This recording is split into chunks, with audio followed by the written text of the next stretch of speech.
사랑하는 성도 여러분, 5월 1일 금요일 아침입니다. 하나님의 은혜와 평강이 함께하기를 축복합니다. 좋아요, 구독 꼭 눌러주세요. 우리 전문 성도 큐티하는 그날까지 함께 달려가도록 하겠습니다. 오늘 우리에게 주시는 하나님의 말씀은 룻기 1장 1절에서 14절까지 말씀인데요. 우리 1절과 2절의 말씀을 같이 읽도록 하겠습니다. 사사들이 치리하던 때에 그 땅에 흉년이 드니라. 유다 베들레헴의 한 사람이 그의 아내와 두 아들을 데리고 모압 지방에 가서 거류하였는데 그 사람의 이름은 엘리멜렉이요 그의 아내의 이름은 나오미요 그의 두 아들의 이름은 말론과 기련이니 유다 베들레헴 에브라 사람들이더라. 그들이 모압 지방에 들어가서 거기 살더니. 아멘. 룻기를 통하여서 인생에 있어서 우리가 무엇을 의지하며 살아가야 할 것인가에 대한 이야기를 하나님은 우리에게 들려주고 있습니다. 자, 룻기의 배경은 사사시대입니다. 사사시대 그러면은 우리는 영적 암흑기다 이렇게 우리가 알고 있습니다. 영적 암흑기가 왜 영적 암흑기입니까? 그때는 하나님의 음성 듣기보다는 사람들이 자기 소견에 옳은 대로 행동했기 때문에 모든 것이 문제가 발생하게 되는 것이죠. 어떤 위기에, 환경의 위기가 왔을 때 그 위기를 돌파하기 위해서 우리가 여러 가지 방법들이 있죠. 인간적인 방법들과 생각들, 그런 것들을 이제 동원하는 방법도 있고요. 또 하나는 영적인 문제입니다. 하나님 앞에 철저하게 무릎을 꿇고 주님의 뜻을 구하면서 하나님의 만져주신 것, 하나님의 개입을 간절히 바라는 그런 이제 방법들, 이렇게 우리가 예를 들 수 있죠. 그래서 우리가 이 문제에 대해서 이스라엘 백성들에게 있어서 큰 위기와 문제 앞에서 우리가 그러면 어떤 방법을 취해야 할 것인가, 이런 문제에 대해서 오늘 룻기는 우리에게 잘 들려주고 있습니다. 자, 사사시대 때에, 혼란의 시대 때 자기 소견대로 옳은 대로 행동하던 시대에 한 사람의 가정을 이야기합니다. 한 사람의 가정에서 여전히 똑같이 그의 소견에 옳은 대로 위기 앞에서 문제들을 해결하려고 하더라라는 것을 우리는 첫 절에서 알려주고 있음을 보게 됩니다. 자, 그 가정에 베들레헴이라는 한 장소에 한 가장이 살고 있었는데 그에게는 두 아들이 있었습니다. 아내와 함께. 그런데 베들레헴에 큰 흉년이 찾아왔죠. 자, 흉년이 찾아왔습니다. 그래서 그들에게 있어서 삶에 있어서 굉장히 큰 위기입니다. 그러면 어떡할까요? 흉년이 찾아왔어요. 아, 그러면 모압 땅이 흉년이 없다 하니까 모압 땅으로 건너가자, 이렇게 결론을 내린 겁니다. 여러분, 장소를 이전하는 것이 뭐 큰 문제겠는가라는 것이 아니라 중요한 것은 모압이 어느 곳이냐, 어떤 곳이냐라는 질문을 던져야 합니다. 모압이라는 곳은 우상숭배의 도시 아닙니까? 그곳은 하나님의 예배, 하나님을 향한 예배와 하나님의 통치와 다스림 속에 순종함이 없습니다. 모압이라는 것은 바로 그 이방 땅이고 우상의 그 타락한 땅이다라는 것이죠.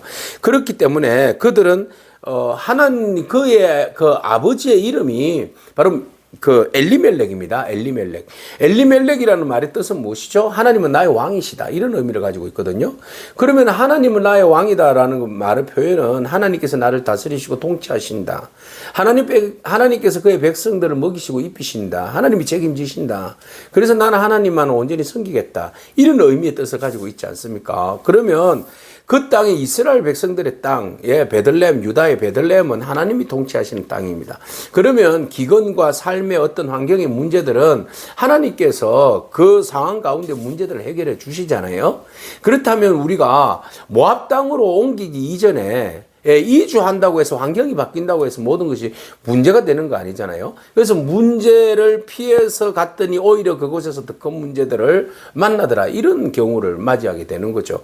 그래서 우리가 문제를 피하는 것이 아니라 문제를 돌파할 수 있는 그런 능력이 필요한데, 그러기 위해서는 모압으로 가서는 안 되죠. 하나님 앞에 엎드려서 하나님의 뜻을 구하고 하나님의 도움을 구하는 기도가 먼저 있어야 되는 거 아니겠습니까? 그러나 이 엘리멜렉의 가정은 바로 그 하나님 앞에 엎드려 기도하기보다는 인간적인 생각에 의해서, 인간적인 선택으로 인하여서 어려움을 피해 보려고, 위기를 넘어서려고 그 인간적인 선택을 했다라는 것입니다. 자, 그래서 우리는, 성도는 인간적인 생각이 아니라 뭘 해야 된다? 믿음의 선택이 필요합니다. 그러니까 내가 이 모든 문제들을 무엇으로? 사람의 방법으로 해결하려고 하지 아니하고 믿음으로 문제를 해결하려고 하는 그런 마음의 자세가 필요한 거죠. 그래서 이 사람들에게 있어서 더 큰 문제는 육신의 어떤 기근보다도 더 심각한 거, 영적인 기근이 이들에게 찾아왔다라는 겁니다.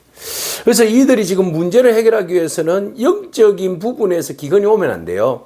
영적으로는 풍요로워야 되죠. 그래야 우리가 인생의 기근을 만나도 그것을 영적으로 문제들을 해결해 갈 수 있죠.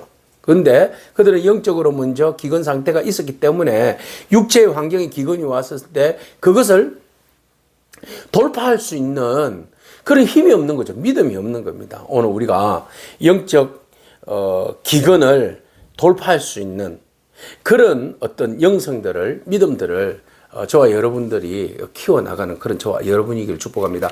그래서 하나님 말씀이 우리 안에 있고 하나님을 전적으로 신뢰하는 믿음이 있으면 우리는 영적으로 기근을 이길 수 있습니다. 여러분, 육적인 기근이 우리에게 다가온다는 것은 바로 영적으로 내가 흔들렸다라는 것이죠. 우리가 영적으로 흔들리지 않기를 바랍니다. 자, 그래서 우리가 그 잠언서 14장 12절에 보면 이런 말이 있잖아요. 어떤 길은 사람이 보기에는 바르나 필경은 사망의 길이다. 내가 보기에 그 길이 바르다라고 생각할 수 있습니다. 그러나 그것이 필경은 사망의 길이다. 왜? 하나님께서 함께 하시지 아니하기 때문에. 하나님이 함께 하시지 아니하기 때문에 그 길은 필경 사망이에요. 내가 옳은 길이라고 생각하면 무슨 소용이 있습니까? 하나님이 인정해 주셔야 되죠. 하나님이 함께 해야 되죠. 하나님께서 그 길 가운데 동행해야 되죠. 그러나 이 엘리멜렉과 그의 아내 나오미와 그리고 말론과 기론이 하나님을 떠나서 모압으로 갔잖아요. 모압으로 간 길에 거기에 하나님 동행했느냐? 하나님 동행하지 않았습니다. 그들이 원하는 길, 그들이 생각하는 길을 걸어갔던 거죠. 오늘 우리의 길이 하나님과 동행하는 그런 길이기를 축복합니다. 나 혼자 살 거라고 내 생각에 내 판단에 앞서서 내가 내 길을 개척해서 간다는 것은 굉장히 위험한 일입니다. 오늘 엘리멜렉이 위기를 만나서 자기의 길을 개척해서 자기 스스로가 그 문제를 해결하기 위해서 하나님 없이 문제를 해결하기 위해서 온 가족이 떠났는데 떠난 이후에 바로 그가 어떻게 문제 해결했습니까? 아니요. 모압 땅에서 다 죽었어요.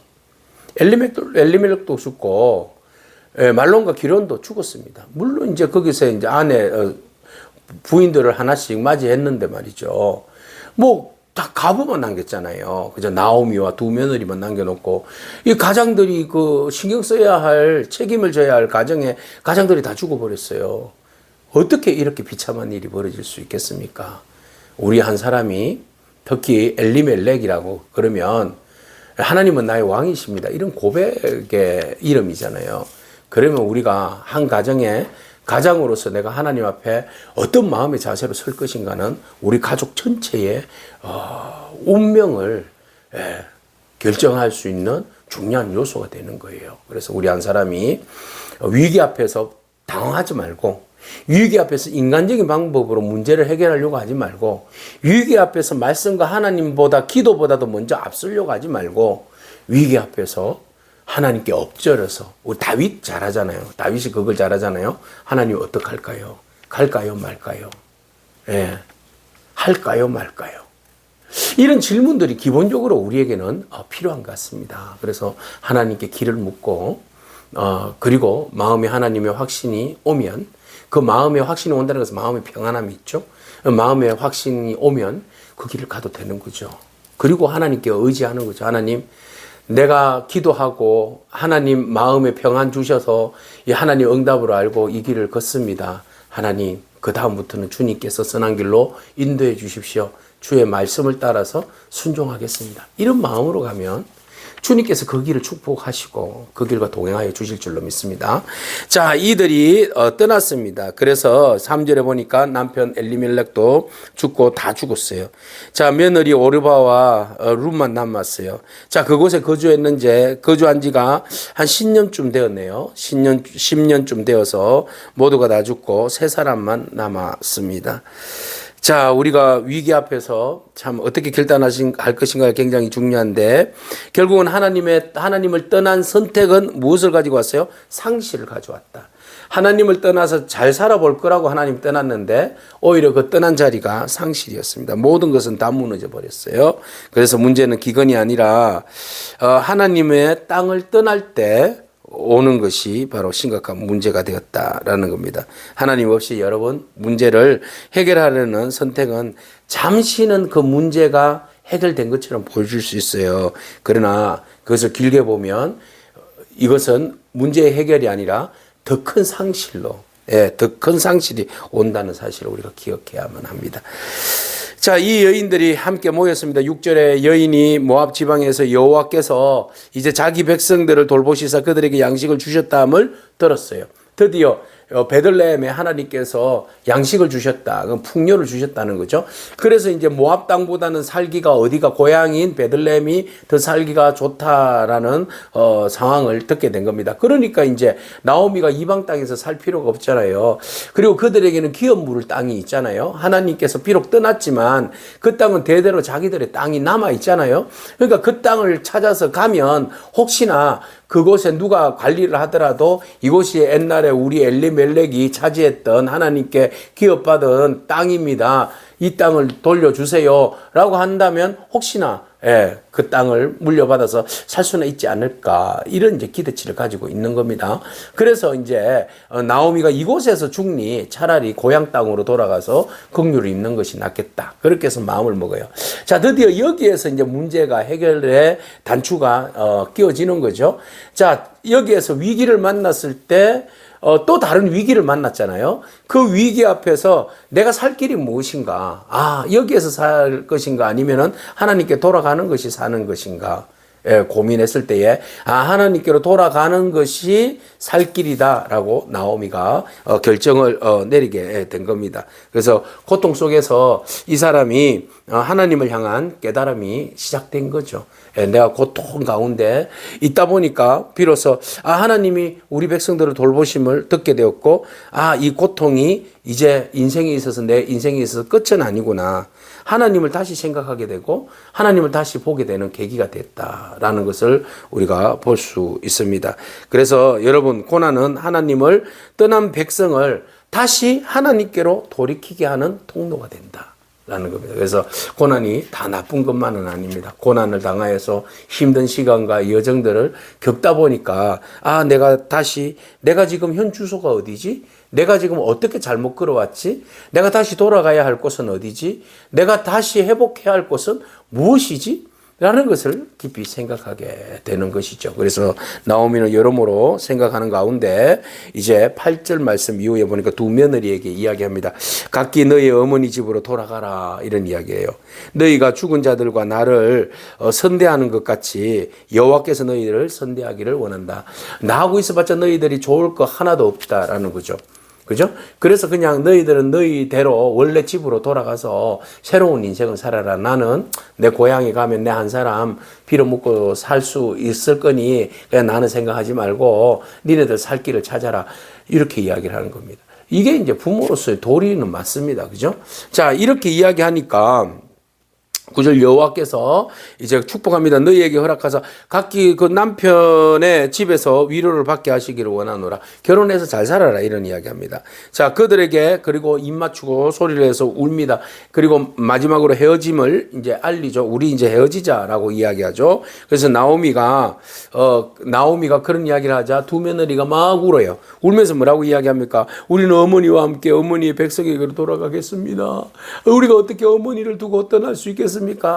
참 자부들도 굉장히 효성이 지극하죠. 어머니 홀로 두고 갈 수 없는 거 아니겠습니까? 그죠? 자, 그래서 서로 끌어안고 눈물을 흘리면서 참 비참한 시간들을 지금 보내는 거예요.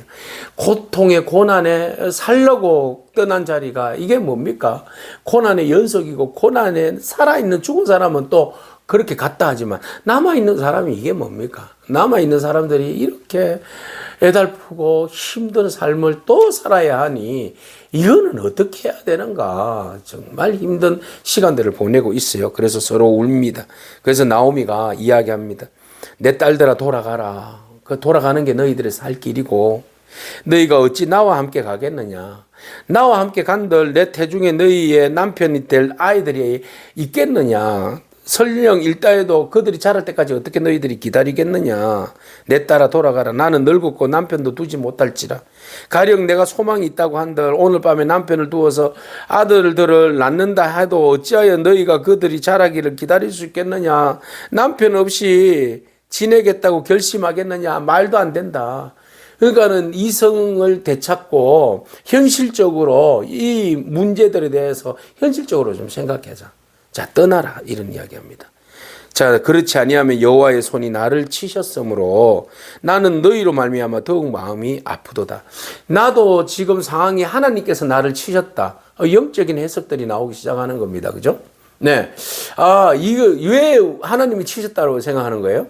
예루살렘, 여기 베들레헴을 떠났기 때문에 하나님의 땅을 하나님께서 기업으로 주신 땅을 떠났기 때문에 온 결과물이다. 이렇게 영적으로 해석한 거예요. 그래서 하나님이 나를 치셨다라고 나오미는 고백합니다. 그래서 나는 하나님의 백성이고 그러니 그냥 나는 치셨지만 다시 고향으로 돌아가겠다라는 의지가 이 안에 들어있는 겁니다. 이게 믿음의 방법인 것 같아요. 그죠? 여러분, 이게 믿음의 방법입니다. 치셨지만 깨닫게 하셨고 이제 내가 돌아가겠다. 그 자리에서 하나님이 나를 인정하시든 인정하지 않든 나는 다시 내 살 길은 돌아가는 길밖에 없다라고 깨닫고 결단 내리고 돌아가는 것. 이게 신앙의 본질입니다. 자, 이렇게 이야기를 합니다. 그래서 그가 하나님께 돌아갈 때, 자, 돌아가고자 이제 결단을 내리는데, 자, 여러분, 하나님께 돌아가는 그 자체가 비로소 회복의 시작이다라는 것이죠. 자, 회복은요, 갑자기 툭 주어지는 건 아닙니다. 내가 돌아가야지라고 생각할 때 이제 회복의 문이 열려지기 시작하는 겁니다. 나오미가 돌아갑니다. 오르바는 이제 마지막으로 소리를 높여서 울고는 저는 그러면 이곳에 남겠습니다 하고는 모압에 남습니다. 그래서 마지막 절에 그들이 소리를 높여서 다시 울더니 오르바는 그의 시어머니에게 입맞추고 떠났다. 룻은 그를 붙잡더라. 그래서 어머니를 따라가고 오르바는 떠났습니다. 자, 여러분, 여기에서 이제 한 명은 남고 한 명은 떠났는데 그 다음 이야기는 내일 말씀드리기로 하고, 오늘 중요한 것은 지금 나에게 있어서 고난은 원망이 아니라 그 안에 하나님의 메시지가 들어있다라는 사실입니다. 자, 나의 그 고난이 우리 시편의 119편 71절에 보면 고난 당하는 것이 우리에게 있어서 뭐라고 이야기하죠? 유익이다. 이런 말씀이 있잖아요. 그래서 이 오르바가, 나오미가 겪는 이 고난이 인생에 있어서 염세주의로 그냥 인생의 끝자락을 향하여서 달려가는 그 끝이 아니라 그것을 통하여서 자기 자신을 돌아보게 되고 성찰하게 되고 회개하게 되고 또 이 모든 것들의 원인이 내가 하나님으로부터 채찍을 맞는다. 예. 하나님으로부터 벗어나서 하나님의 뜻을 벗어났기 때문에 오는 결과물이다. 이렇게 이제 해석하기 시작한 겁니다. 그래서 여러분, 그것이 바로 이제 회복의 처음 시작이다. 그래서 회복은 환경이 바뀌는 것이 아니에요. 가장 중요한 포인트죠. 회복은 환경이 바뀌는 것이 아니라 하나님을 향하여서 방향을 바꿀 때, 방향을 하나님께로 돌리는 그 순간부터 회복은 시작된다라는 겁니다. 그래서 인생의 모진 고난의 세월과 아픔과 상처와 그리고 잘못된 결단과 그리고 잘못된 과정과 그리고 일어난 수없이 많은 일들을 우리가 경험하게 되는데 그렇다고 그것으로 인하여서 다 무너지고 끝나는 건 아니잖아요. 하나님의 백성은 그 가운데서 다시 돌이킬 수 있고 회복할 수 있는 은혜가 있는데 그 회복할 수 있는 은혜는 바로 내가 방향 전환이에요. 환경이 바뀐다고 해서 바뀌어지는 건 아니죠. 그래서 내가 내 방향을 전환하는데 내 생각을 전환하는 거예요. 내 믿음의 어떤 그 방향성을 전환하는 거예요. 그럴 때 비로소 하나님의 회복은 시작되어지는 거죠. 그래서 나오미는 이제 다시 신앙의 본향을 향하여서 돌아가겠다. 이것으로부터 시작되는 거예요. 회복은. 돌아가겠다라는 결단. 모압 땅에 남아 있었으면 끝나는 인생입니다. 그러나 내가 이 모든 상황 가운데서 나의 살 길은 다시 하나님께로 돌아가는 길밖에 내가 살 길이 없다. 그래서 살려면 내가 돌아가야 한다. 라고 결단을 내렸고, 자, 오르바는 남았지만 룻은 그 길에 같이 동참함으로 같이 그 길에서 그 길을 통하여서 하나님의 큰 은혜를 잊게 되는 놀라운 은혜를 우리가 보게 되는 것이죠. 자, 그래서 우리가 시편 55편 7절에 보면 이런 말씀 있죠. 여호와께 돌아오라 그리하면 긍휼히 여기시리라. 예, 우리가 살 길은 여호와께 돌아오는 길밖에 없습니다. 오늘 우리가 회복을 기다립니다. 많은 어려움을 겪습니다. 많은 어려움과 실망과 좌절과 절망들, 누구도 이해할 수 없는 충격적인 사건들을 우리가 경험합니다. 나오미와 같은 우리의 인생이죠.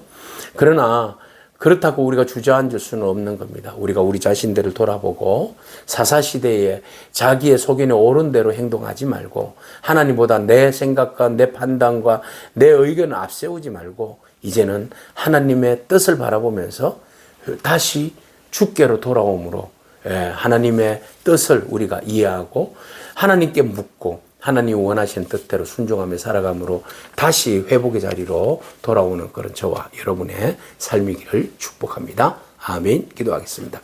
주님 감사합니다. 인생은 때로는 기근과 같은 시간들을 만나기도 합니다. 하나님 그 가운데 우리를 많이 당황하기도 하고 본능적으로 다른 길들을 찾아보기도 합니다.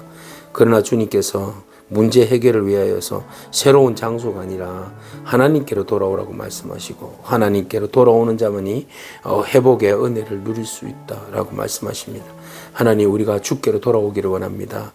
우리 마음껏 우리의 생각대로 하나님을 떠나서 결국 살겠다고 떠났는데 떠난 그것이 상실의 시작이요 더 큰 상실을 경험하는 나오미 같은 우리의 인생을 불쌍히 여겨 주시옵소서.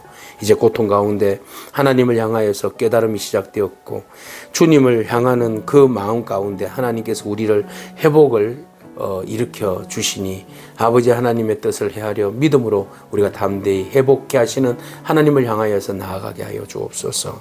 감사드립니다. 예수님에게 하신 이름으로 기도합니다. 아멘. 오늘도 믿음으로 승리하길 축복합니다. 아멘.